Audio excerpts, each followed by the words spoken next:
Hi friends, കഴിഞ്ഞ പാർട്ടിന്റെ ബാക്കിയാണിത്. അപ്പോൾ ഒരു മീറ്റിംഗിന്റെ ഇടയിൽ വെച്ച് ആ കൊച്ചുകുട്ടി നമ്മുടെ ഹീറോ കാണാതെ അവിടെ നിന്ന് പുറത്തേക്ക് ഇറങ്ങി പോവുകയാണ് ചെയ്യുന്നത്.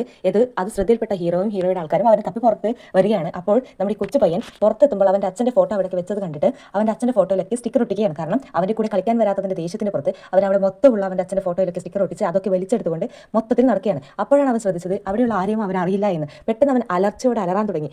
അപ്പോഴാണ് നമ്മുടെ ഹീറോയിൻ അവിടെ എത്തുന്നത്. അവൻ അലറിക്കൊണ്ട് ഓടി നേരെ കാല് തെറ്റി നമ്മുടെ ഹീറോയിന്റെ അടുത്തേക്കാണ് വീഴുന്നത്. ഹീറോയിൻ അവനെയും തൂക്കി പിടിച്ചാണ് താഴെ വീണ് തറയിൽ നിന്ന് എഴുന്നേൽക്കുന്നു. അപ്പോഴും ആ കൊച്ചുകുട്ടി നമ്മുടെ ഹീറോയിനെ കണ്ടിട്ടും ഒച്ചത്തിൽ കരയുമ്പോൾ അവൾ മനസ്സിലാക്കുന്നു ഈ കൊച്ചു പയ്യൻ എന്നെ കണ്ടിട്ട് ഭയന്നാണ് കരയുന്നതെന്ന് പറഞ്ഞ് അവനെ കെട്ടിപ്പിടിച്ച് പറയുന്നുണ്ട്, നീ പേടിക്കൊന്നും വേണ്ട, ഞാനില്ല നിന്റെ കൂടെ എന്ന് പറഞ്ഞ് അവളുടെ കയ്യിലുണ്ടായിരുന്ന ഒരു ക്യൂട്ടായിരുന്ന ഒരു പംകിന്റെ കർച്ചീഫ് ആ കൊച്ചുകുട്ടിയുടെ കയ്യിൽ കൊടുക്കുന്നു. അത് കണ്ടതോടുകൂടി അവന്റെ കരച്ചിലൊക്കെ മാറി അവനത് സ്മെൽ ചെയ്തുകൊണ്ട് ചിരിക്കുന്നു. അപ്പോഴേക്കും നമ്മുടെ ഹീറോയുടെ സ്റ്റാഫ് അവിടെ എത്തി ആ കൊച്ചുകുട്ടിയെ നീ ഇവിടെ ഉണ്ടായിരുന്നു എന്ന് ചോദിക്കുമ്പോൾ നമ്മുടെ ഹീറോയിൻ പറയുന്നുണ്ട്, നിങ്ങൾക്ക് കുറച്ചെങ്കിലും ഒരു ബുദ്ധിയുണ്ടോ, ഈ കൊച്ചിന്റെ പാരൻസ് എവിടെയാണ്, ഈ കൊച്ചുകുട്ടി എങ്ങനെയാണ് വിടുന്നത്, കുറച്ചൊക്കെ ശ്രദ്ധിക്കേണ്ടതെന്ന് പറഞ്ഞ് അവിടെ ദേഷ്യപ്പെട്ട് അവൾ അവിടെ നിന്ന് മാറിപ്പോകുന്നു. അങ്ങനെ അവൾ അവിടെ നിന്ന് പോകുമ്പോൾ അവൾ അന്വേഷിച്ച് വന്ന അവളുടെ ബോയ് ഫ്രണ്ട് ആണെന്ന് തെറ്റിദ്ധരിച്ച് നമ്മുടെ ഹീറോ കൊച്ചിന് തേടുകയായിരുന്നു. അവൾ അത് കണ്ടിട്ട് ഇത് അവനാണെന്നുള്ള തെറ്റിദ്ധാരണ മൂലം വലിച്ചെടുത്തിട്ട് റൂമിലേക്ക് കൊണ്ടുപോയിട്ട് അവനെ അടിച്ച് തൂക്കിയെടുക്കുകയാണ്. അവിടെ ഉണ്ടായിരുന്ന സകല സാധനം വെച്ച് അവനെ അടിച്ചിട്ട് അവനോട് പറയാണ്, ഞാൻ കഷ്ടപ്പെട്ട് പാതിരാത്രി വരെ ഇരുന്ന് നിനക്കൊരു പ്രോജക്റ്റ് ഉണ്ടാക്കി തന്നാൽ നീ അതിൽ നിന്ന് എൻ്റെ പേരും ഇതാക്കി നീ അതിനുള്ള അവാർഡ് വാങ്ങിക്കാൻ പോവുകയാണല്ലോ, നിന്നെ പോലത്തെ ഒരു ദുഷ്ടനെ ഞാൻ വരെ കണ്ടിട്ടില്ല, അങ്ങനെ ഇങ്ങനെയൊക്കെ പറഞ്ഞ് ദേഷ്യപ്പെടുമ്പോഴേക്കും അവൻ പെട്ടെന്ന് തിരിഞ്ഞിട്ട് ലൈറ്റ് ഓൺ ചെയ്യുന്നു. അപ്പോഴാണ് അവർക്ക് മനസ്സിലാവുന്നത് അയ്യോ ഇതെൻ്റെ ബോയ് ഫ്രണ്ട് ആയിരുന്നില്ല, ഇത് വേറെ ആരോണെന്ന് പറയുമ്പോൾ എന്നിട്ട് അവിടെ നിന്ന് എങ്ങനെയെങ്കിലും അവിടെ നിന്നൊന്ന് ഓടി പോകാൻ വേണ്ടി നോക്കുമ്പോഴേക്കും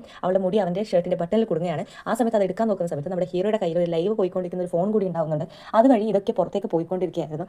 അതൊന്നും അറിയാതെ അവർ രണ്ടുപേരും എങ്ങനെയൊക്കെ അവിടെ നിന്ന് ഇതൊക്കെ റെഡിയാക്കി അവിടെ നിന്ന് പുറത്തിറങ്ങി പോവുകയാണ്. ആ പോകുന്ന സമയത്ത് നമ്മുടെ ഹീറോയിൻ അവൻ്റെ എക്സ് ബോയ് ഫ്രണ്ടും അവളുടെ ഗേൾ ഫ്രണ്ടും കൂടി അവിടെ ഇരിക്കുന്ന വരുന്നത് കണ്ടു. എന്നിട്ടും അവൾ ഈ തൊട്ട് മുമ്പ് നടന്ന ഇൻസിഡന്റ് കാരണം ഒന്നും മിണ്ടാതെ അവിടെ നിന്ന് പോവുകയാണ്. പക്ഷേ നമ്മുടെ ഹീറോ ഇവിടെ വന്നിരിക്കുന്നതിന്റെ മെയിൻ കാരണം എന്ന് പറഞ്ഞാൽ ഈ എക്സ് ബോയ് ഫ്രണ്ടിന് അവാർഡ് കൊടുക്കാൻ വേണ്ടിയാണ്. പക്ഷേ അവന് മനസ്സിലായി ഈ അവാർഡിന് ഇവൻ ഒരിക്കലും യോഗ്യനല്ല എന്നുള്ളത്. നമ്മുടെ ഹീറോയിൻ പറഞ്ഞ വാക്കുകളിൽ നിന്ന് അവൻ മനസ്സിലാക്കിയിട്ട് പറയുന്നു, ഈ അവാർഡ് കൊടുക്കാൻ ഞാൻ വിസമ്മതിക്കുന്നുണ്ട്, കാരണം എന്താണെന്ന് വെച്ചാൽ ഇവൻ ഈ അവാർഡിന് അർഹനല്ല എന്നുള്ള രീതിയിൽ പറയുന്നുണ്ട്. അത് അവിടെയുള്ള എല്ലാവർക്കും ഷോക്കിംഗ് ആണെങ്കിലും ആ പറഞ്ഞിട്ട് അവൻ അവിടെ നിന്ന് പോവുകയാണ്. പിന്നീട് അവർ അപ്പോയിന്റ്മെന്റിനായി, അതായത് കുട്ടിയെ കാണിക്കാൻ വേണ്ടി ഡോക്ടർമാർക്ക് അപ്പോയിന്റ്മെന്റ് കൊടുത്തതിൽ ഒരൊറ്റൊരു ഡോക്ടർ മാത്രമാണ് അതിനെ ഓക്കെ എനിക്ക് കുട്ടിയെ ട്രീറ്റ് ചെയ്യാൻ പറ്റുമെന്ന് പറഞ്ഞ് കാണിച്ചിരിക്കുന്നത്. ബാക്കി എല്ലാവരും റിജക്ട് ചെയ്തിരിക്കുന്നത്. പക്ഷേ അവൻ എടുത്ത് നോക്കുമ്പോൾ നമ്മുടെ ഹീറോയുടെ ഫോട്ടോ അവിടെ കാണുന്നത്. അപ്പോൾ ഹീറോയുടെ ഫോട്ടോ കാണുമ്പോൾ അവൻ വിചാരിക്കുന്നത് ഇവൻ ഇത്രയും വലിയ എന്നെ തന്നെ ഇവൾ ഇങ്ങനെയൊക്കെ അടിച്ചിട്ടുണ്ടെങ്കിൽ എൻ്റെ കൊച്ചിനെ ഇവൾ എന്തൊക്കെ ചെയ്യുമെന്നൊക്കെ പേടിച്ചിട്ട് ഒരു കാരണവശാൽ ഇവളുടെ അടുത്തേക്ക് എന്തായാലും എൻ്റെ കൊച്ചിനെ വിടില്ല എന്ന് അവൻ പറഞ്ഞുകൊണ്ട് അവൻ നേരെ മുറിയിലേക്ക് കയറിച്ചിരുന്നു. അവിടെ അവൻ്റെ കൊച്ച് ഉറങ്ങാതെ അവൾ കൊടുത്തിരുന്ന കർച്ചിഫും കയ്യിൽ പിടിച്ചിരിക്കുമ്പോൾ അവൻ ഇതെന്താണെന്നുള്ള രീതിയിൽ നോക്കിയിട്ട് അവനോട് പറയുന്നുണ്ട്, നീ എന്തിനിങ്ങനെ ഒച്ചപ്പാടുണ്ടാക്കുന്നത്, എന്തിനിങ്ങനെ കുരുത്തക്കേട് കാണിക്കുന്നത്, നിനക്ക് മിണ്ടാതിരുന്നോടെ എന്നൊക്കെ ചോദിക്കുമ്പോൾ ആ കൊച്ചു പയ്യൻ ഒന്നും മിണ്ടാതെ അവിടെ പതിയെ കിടക്കുന്നു. അപ്പോഴേക്കും അവിടെ നമ്മുടെ ഹീറോയുടെ ഫ്രണ്ട് വരുന്നുണ്ട്. എന്നിട്ട് ചോദിക്കുന്നത് എന്താ നീ ലൈവിൽ കാണിച്ചു വെച്ചിരിക്കുന്നതെന്ന് ചോദിക്കുന്നു. അതുപോലെ തന്നെ മറുവശത്ത്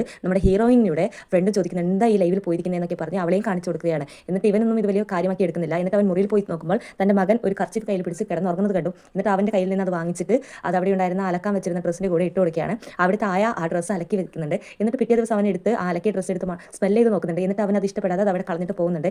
അടുത്ത പാർട്ടിനായി ചാനൽ സബ്സ്ക്രൈബ് ചെയ്ത് ലൈക്ക് ചെയ്ത് കൂടെ കുടിക്കോളൂ.